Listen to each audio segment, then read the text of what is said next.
Sí, profesor.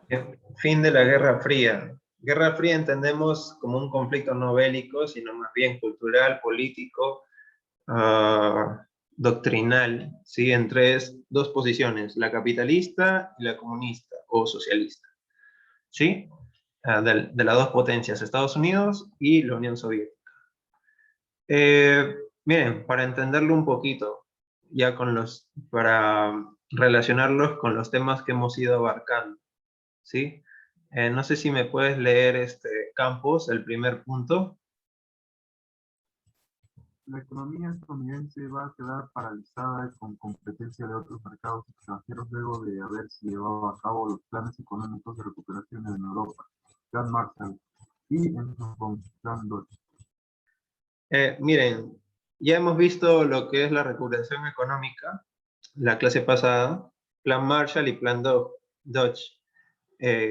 Plan Marshall era pues un subsidio, una ayuda o un préstamo que Estados Unidos ofrecía a Europa posguerra, o sea, los países de Europa que han sido afectados por la Segunda Guerra Mundial. O sea, los países devastados que, bueno, se bajaron al segundo mundo, ¿no? El primer mundo de Estados Unidos.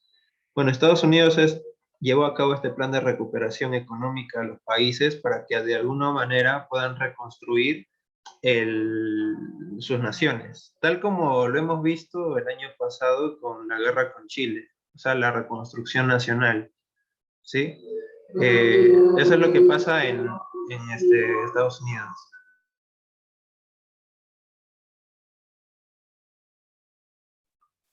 Eso es lo que pasa con Estados Unidos. Estados Unidos ofrece una especie de préstamo para que de alguna otra manera los países europeos puedan desarrollar tecnología, en las cuales van a resaltar varios países, potencia, actualmente. Alemania, Francia e Inglaterra. Inglaterra no tanto porque ha sido la ganadora de los aliados, ¿no? Pero Alemania que ha sido la gran perjudicada para la Segunda Guerra. Plan Dodge, en cambio, no era pues un empréstito extranjero, sino un plan económico de recuperación en Japón. Japón, pues luego del Plan Dodge, va a ser una potencia mundial en tecnología y en desarrollo económico, ¿sí? Bien, ¿quién me puede participar? Torres, segundo punto, por favor. Un aspecto a considerar es la importancia del petróleo árabe. Luego del conflicto árabe-israelí, algunos países decidieron cortar el suministro y otros aumentar el precio del petróleo a los Estados Unidos y Europa, debido a su apoyo a Israel.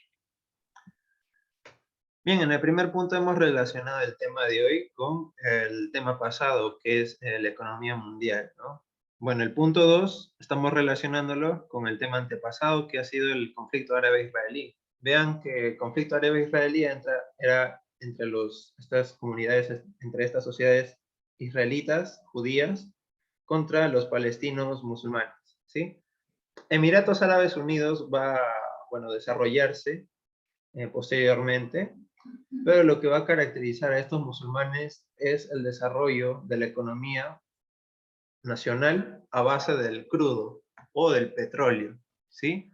Entonces, vemos una especie de conflicto, o sea, cuando Estados Unidos y los aliados en Francia e Inglaterra salen a favor del Estado de Israel, los judíos, los musulmanes y los palestinos, obviamente, y los árabes, van a tener repercusiones, ¿sí? Con el petróleo, con la subida, alza de petróleo a Estados Unidos y otros países de Europa, ¿no? ¿Por qué era importante el petróleo para este entonces, chicos? ¿Qué es lo que están viendo ustedes aquí en los gráficos, aquí en las caricaturas? ¿Qué es lo que pueden estar viendo? O bueno, ¿qué es lo que demuestra los gráficos aquí, caricaturescos? ¿Por qué era importante el petróleo para esta época?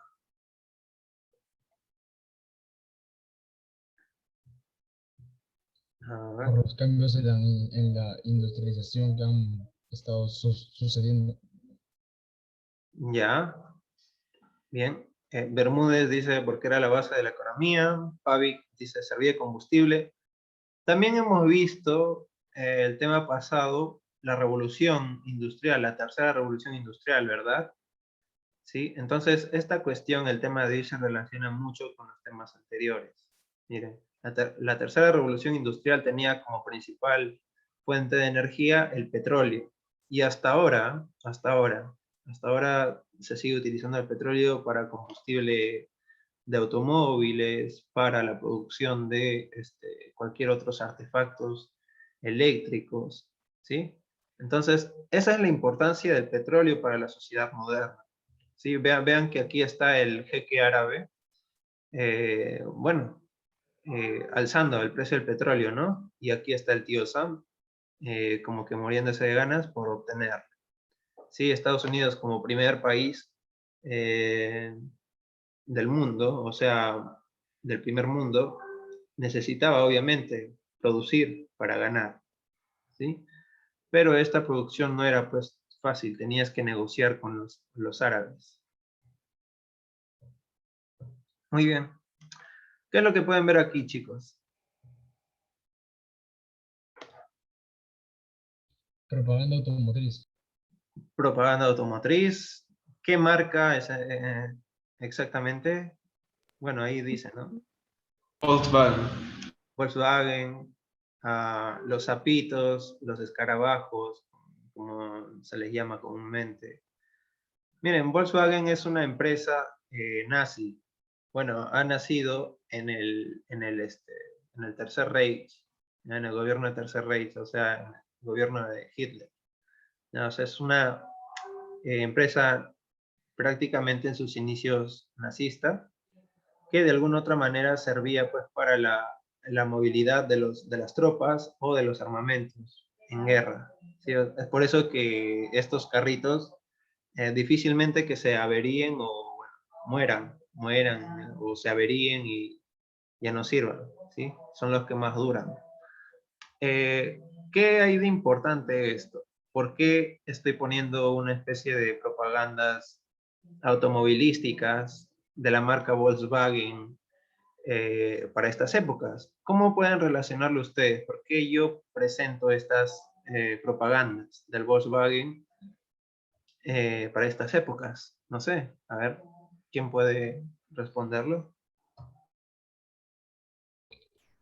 Para tratar de explicar una forma de que no solamente el mundo estaba centralizado por Estados Unidos y Rusia, sino que ya estaban empezando a aparecer pequeñas empresas, ¿no? O pequeñas industrias como esta que está aquí, que el Volkswagen, al ser un modelo icónico, ¿no? De estos años, se repartió con facilidad a todo el mundo.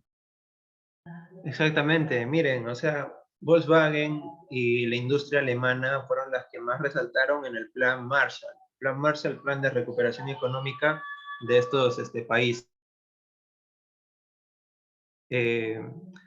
Y bueno, esta es una de las marcas que más va a resaltar hasta nuestros días, Volkswagen, que va a estar para estas épocas, miren, 1956, octubre 17 de 1956, ya va a estar prácticamente internacionalizado la marca, hasta América, ya está en Chile, ¿no? Propaganda chilena,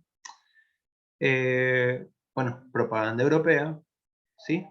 Eso es lo importante de esta época, ¿ya? O sea, la industria, ya netamente no se va a centrar el mundo en una industria o rusa o estadounidense, sino más bien Europa también va a tener una especie de auge industrial y Japón igual con la tecnología, ¿sí? Ahora, vamos a pasar en el ámbito político. Hemos visto el ámbito económico-industrial, ahora vamos a pasar en el ámbito político. Ronald Reagan, doctrina Reagan. O sea, prácticamente tenemos que contextualizar un poquito y tener en claro que Estados Unidos vive en democracia desde sus inicios. O sea, desde sus comienzos como país viven democracia, sistema democrático, sistema electoral, república, ¿ya? Entonces, no es como Perú que tiene pues 18 partidos postulando a la presidencia, sino más bien Estados Unidos tiene dos partidos, el republicano y el democrático, ¿ya? El democrático se puede decir que es la ala más liberal de los liberales, y el Partido Republicano es liberal en lo económico, pero conservador en lo cultural, si se puede decir, ¿no? Bien, para este entonces la doctrina Reagan, Ronald Reagan, que fue un presidente para este entonces, va a reavivar las especies estas de doctrina anticomunista, ¿sí? Recuerden que Guerra Fría es entre anticomunismo contra anticapitalismo, ¿ya? Entonces Ronald Reagan representa el republicanismo, o sea, el conservadurismo duro de Estados Unidos, que de alguna u otra manera van a empezar o reactivar la carrera armamentística bélica contra la Unión Soviética. Creo que ustedes se acuerdan que hemos visto la Revolución Cubana, ¿verdad? La crisis de los misiles. ¿Qué es lo que pasó en la crisis de los misiles? Que, bueno, Cuba estaba haciendo una especie de área donde camuflaban de alguna u otra manera los misiles soviéticos, ¿no? Un país tercermundista camuflando armamentos de alta tecnología para ese entonces. La Unión Soviética tenía pues, como satélite Cuba, para de alguna u otra manera vigilar Estados Unidos. Y Estados Unidos igualmente en Corea, ¿no? Eso es lo que pasa. Bueno, es la característica del gobierno de Ronald Reagan, doctrina Reagan. Y, a ver, ¿quién más me puedo participar? Sí, esa. El punto 2, por favor. En este gobierno también se reforzaron los servicios de inteligencia como el FBI, Buró Federal de Investigaciones, y la CIA, Agencia Central de Inteligencia. Bueno, esto creo que ustedes lo conocen ya por películas y, bueno, por canales de televisión, todo eso. ¿Qué es el FBI? ¿Qué es la CIA? Son servicios de inteligencia, de más alta inteligencia, que tiene una nación, ¿sí? En la Unión Soviética también habían servicios de inteligencia, como es el KGB, ¿ya? Bueno, eso es, ¿sí? O sea, son servicios de espionaje, si se puede decir, ¿no? O de antiespionaje. Bueno, aquí está, bueno, la revista Time presentando a Reagan con los misiles. Ahora, vamos a pasar a un punto muy importante, que es ya el diálogo entre estas dos potencias, o sea, la Unión Soviética y Estados Unidos. Vean que la Guerra Fría tiene puntos álgidos, tiene puntos de máximo esplendor, o sea que va a llegar a un punto donde casi explosiona, y va a llegar a puntos donde hay diálogos. Bien, entonces, uno de los que inician los diálogos para acabar con la Guerra Fría, bueno, para que esta Guerra Fría termine, es cuando Mikhail Gorbachev toma el poder en la Unión Soviética. Y bueno, se desestructura el Partido Comunista Soviético, ¿sí? Y obviamente el régimen comunista en ese entonces, ¿ya? En cambio Reagan pues postura más conservadora, republicana y ultranacionalista, cede al diálogo con este presidente. Y lo vamos a ver aquí. Reformismo soviético, la era Gorbachev. Pavik, ¿me puedes leer el primer punto, por favor? La URSS había perdido la carrera tecnológica frente a Estados Unidos y se había endeudado con la carrera armamentista. Esto provocó una grave crisis y estancamiento económico. Miren, hemos visto la carrera tecnológica, o sea, la carrera espacial, la carrera tecnológica, todo ello, que al principio lo estaba ganando la Unión Soviética, pero ya Estados Unidos, al pisar la luna, es el que se declara victorioso, ¿no? Carrera armamentística con Ronald Reagan, ¿sí? La crisis de los misiles y todo ello. Va a pasar una cuestión. Aquí se va a notar las deficiencias de las doctrinas económicas de cada país. O sea, ¿quién podía de alguna u otra manera superar las crisis o de alguna u otra manera no llegar al estancamiento económico.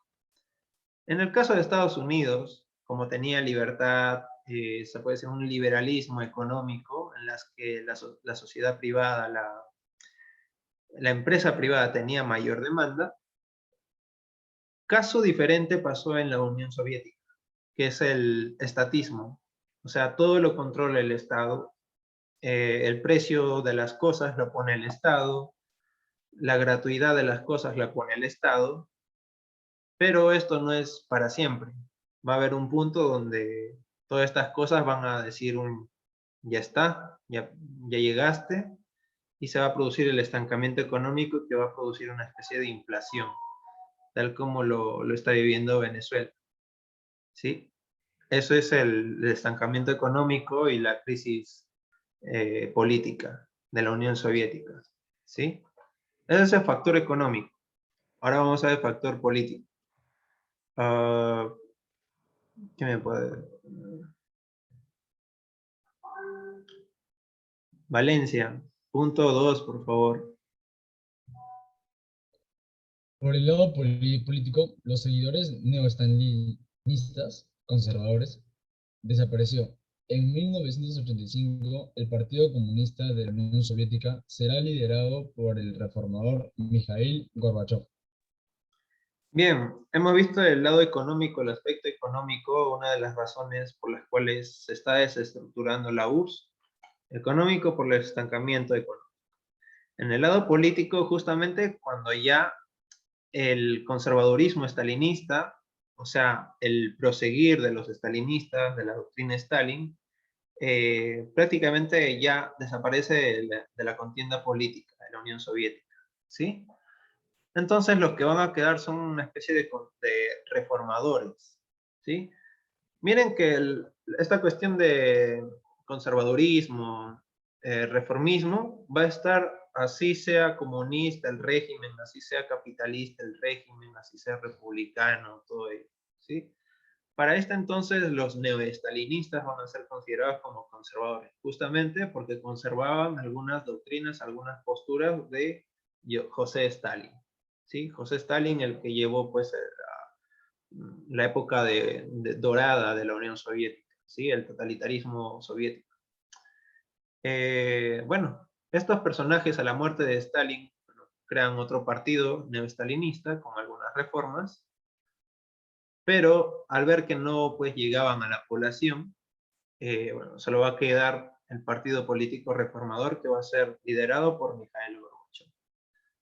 Ahora, va a haber varias reformas importantes, lo que va a producir la caída de la Unión Soviética, ¿sí? Dos reformas importantes, que es la perestroika y el glasnost.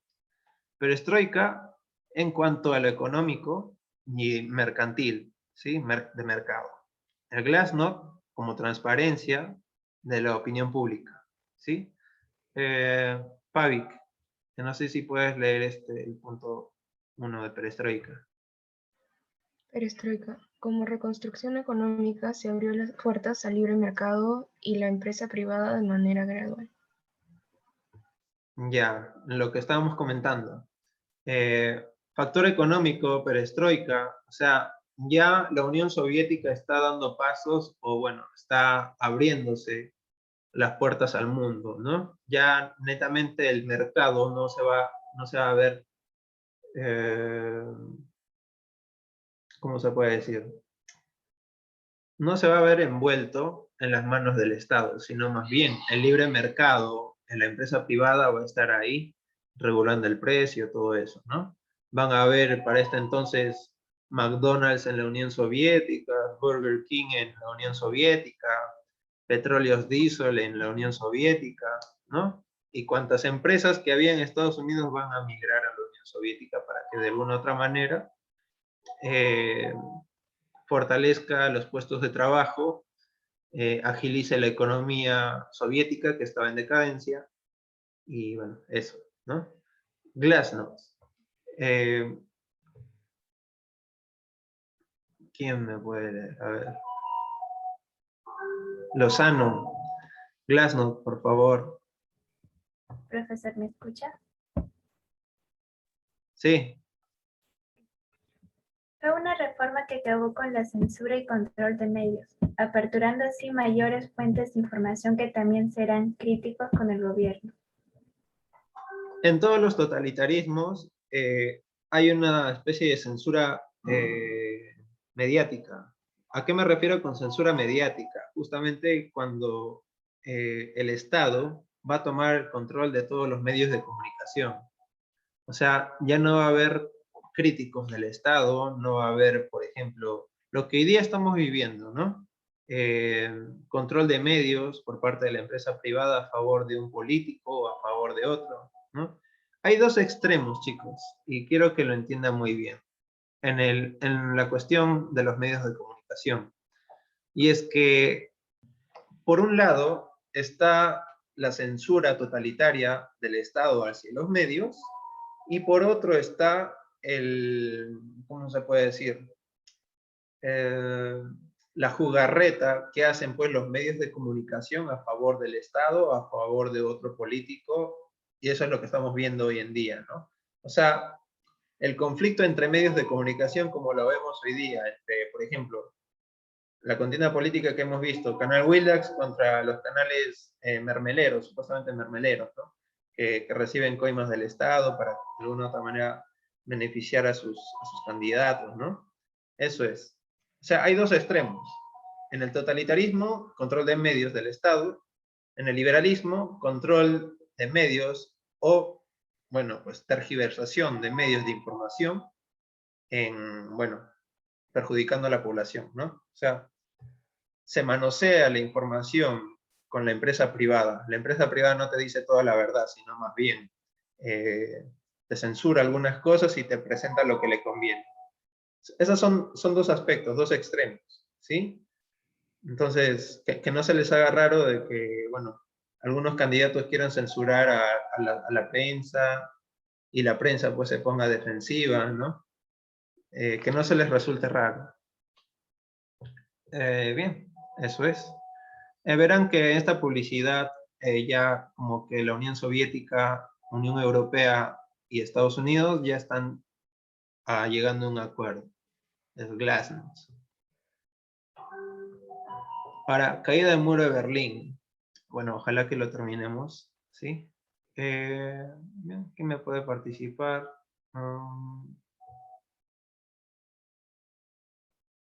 Torres. A ver, no, a ver, ¿quién me lanzó? Sarmiento.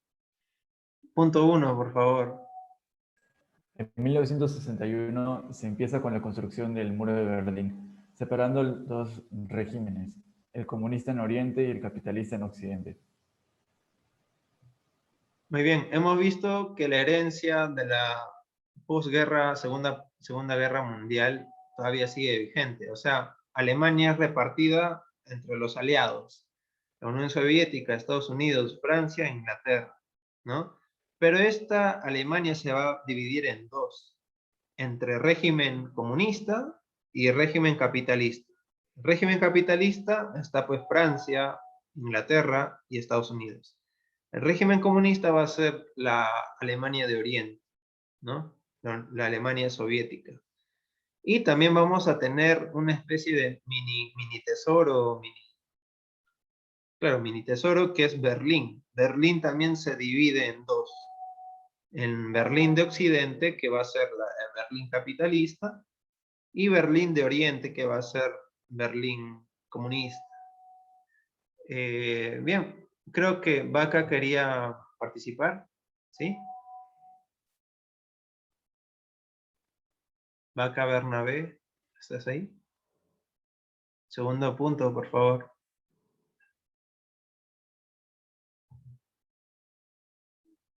Se fue, creo. Bueno, Bermúdez. O Guevara. Segundo punto, por favor. Las condiciones de vida eran diferentes en cada bloque, mientras el territorio ocupado por los países de régimen capitalista, Estados Unidos, Inglaterra, Francia, prosperaba económicamente y poseía libertad de derechos. En el territorio de Berlín soviético se regía por un mayor control de la población como régimen totalitario.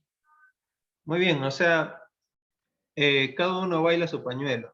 Si eras colonia de un régimen totalitario, tenías que adaptarte a la forma de vida de un régimen totalitario.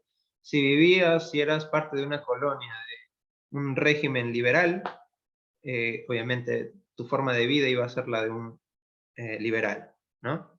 Eso es lo que va a pasar. Los regímenes van a adoptar en cada una de sus colonias, en este caso de Alemania, Berlín, sus formas de vida. ¿Sí? Me parece que Benítez Bonifacio también quería participar. Benítez Bonifacio. Sí, profesor. Ya, tercer punto, por favor. En 1990, las fuerzas soviéticas abandonan la custodia del muro. Posterior a esto, los berlineses de ambos lados procedieron a destruir el muro. Muy bien. Miren, 1990 ya prácticamente es la caída de la Unión Soviética. O sea, pese a las reformas, la perestroika, el glasnost, ya es prácticamente dejar el sistema totalitario y, bueno, abrirte al mundo, ¿no? Eso es lo que hizo la Unión Soviética con estas dos reformas de Mikhail Gorbachev. Ya la Unión Soviética deja de ser un estado totalitario para abrirse al mundo, ¿no? Y obviamente las tropas soviéticas que estaban ahí custodiando este muro para que de alguna otra manera los de Oriente no se escapen a Berlín de Occidente, bueno, si uno se llegaba a escapar era tiroteado, ¿sí? O sea, fríamente, ¿sí? Eso es lo que va a pasar, pero para 1990 esto ya termina. Esta foto es la construcción del muro de Berlín, ¿sí? Y aquí representa una foto icónica de lo que viene a ser la caída del muro. O sea, ya los berlinenses de ambos bandos, de ambos lados, tienen una especie de revuelta en las que ya, de alguna otra manera, tumban el muro como especie de libertad, ¿no? Libertad berlinense, ¿sí? Que no se les resulte extraño de que vean aquí a personas pues dando combazos a los muros y de alguna otra manera con sus carteles de paz y todo eso, ¿no? Recuerden que es la sociedad de los 60, ¿sí? Que toda esta sociedad bregaba por la paz, querían acabar con las guerras y todo eso, ¿no? Eso es. Y aquí tienen pues una leyenda de lo que viene a ser el muro de Berlín, con cómo estaba dividido entre Berlín Oriental, dominado por el régimen comunista, y Berlín Occidental, por, bueno, Francia, Inglaterra y Estados Unidos. Muy bien. Eso ha sido toda la